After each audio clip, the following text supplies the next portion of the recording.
जय श्रीमन नारायण, राधे राधे। तो भगवान श्री कृष्ण अर्जुन के बताओ तरन कि प्रत्येक जीव के हृदय में जौन होला भगवान के वास होला।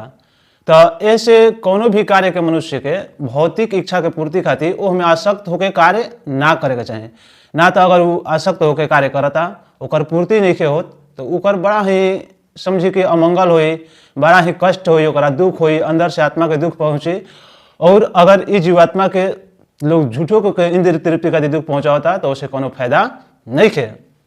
तो ऐसे कहतरन भगवान प्रत्येक जीव के हृदय में जौन बा हृदय में जीव भगवान के वास होला तो ओकरा कभी भी दुखित ना करे के चाहिए और अपना जौन बा मन के बुद्धि के अनुसार करे के चाहिए ना। तो अगर बुद्धि और मन दोनों के एक में मिला देनी तो समझे कि चौपट हो जाए।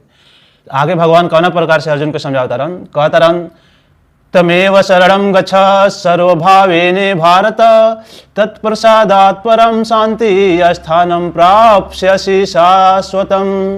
माने हे भारत, सब प्रकार से उसी की शरण में जाओ, मतलब सब प्रकार से मनुष्य के चाहिए ओकरे शरण में जाए जे उनकी कृपा से तुम परम शांति को तथा परम नित्य धाम को प्राप्त करोगे। जेकरा शरण में गेला से अगर शांति के प्राप्ति हो जाए, नित्य धाम के प्राप्ति हो जाए। लोग केहू कहाँ जाए सोचेला जहाँ हमारा सुख मिले, दुख कहीं के जाए सोचेला। तो ऐसे भगवान के नित्य शरण में जे जाई ओकरा हमेशा ही निरंतर सुख में प्राप्ति होई। इति ते ज्ञानम आख्यातम गुहाद गुहार्तरम मया विमिश्रशयात शेषेण यक्षेसी तथा कुरु। इस प्रकार मैंने तुम्हें गुहतर ज्ञान बतला दिया, इस प्रकार पूरी तरह से मनन करो और तुम जो चाहो तुम उसे करो। यानी कि उन्हें कहला अब तहरा के हम सब बात बता देने, तहरा जौन बुझाता अब तू में बढ़िया उहे कर। और अगर वो करा के तू नहीं करत तो अब ओकर परिणाम तो तू फिर तबे करवा। ऐसे जौन हम बता देने अगर वो करे के बात कर और नहीं करेगा तो मत कर। ऐसे ही भगवान अर्जुन के कह दिलन कि तारा के हम बहुत गूढ़ ज्ञान बता दिले बनी, अब एक तारा मनन करे के बता मनन कर, नहीं के मनन करे तो मनन मत कर।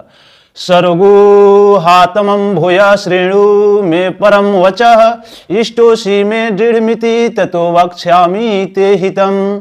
यानी चूंकि तुम मेरे अत्यंत प्रिय मित्र हो, केहू के जैसे कि परम मित्र होला तो कहला तू हमार बहुत नजदीक आदमी बड़ा, बहुत तू खास आदमी बड़ा, ऐसे तारा के चीज बता देनी ना तो बाकी लोग बतलेबो ना करती। तो ऐसे ही भगवान अर्जुन से कहता रहा ये बात ऐसे हमरा तारा के बताए पड़ता कि तू हमार परम प्रिय बड़ा और तो मैं तुम्हें अपना परम आदेश जो सार्वधिक गुह ज्ञान है बता रहा हूँ, अपने नित्य इसे सुन लो।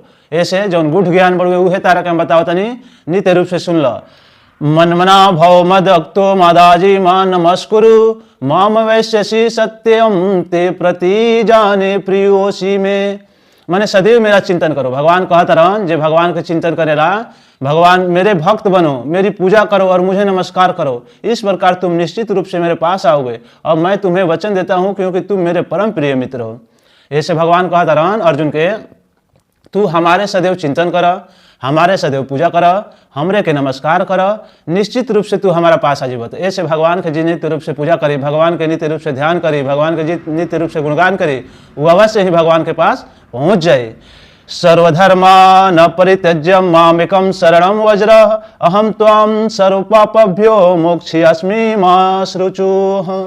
यानी जिस प्रकार समस्त प्रकार के धर्मों का परित्याग करके हो और मेरी शरण में आओ, मैं समस्त पापों से तुम्हारा उद्धार कर दूंगा।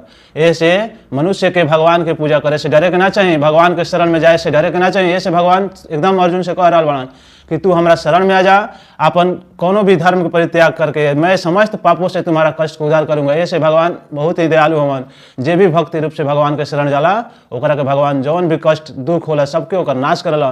तो जौन भी कार्य करी भगवान के शरणागत रह के कार्य करी, सब कार्य जौन होई मंगल में होई।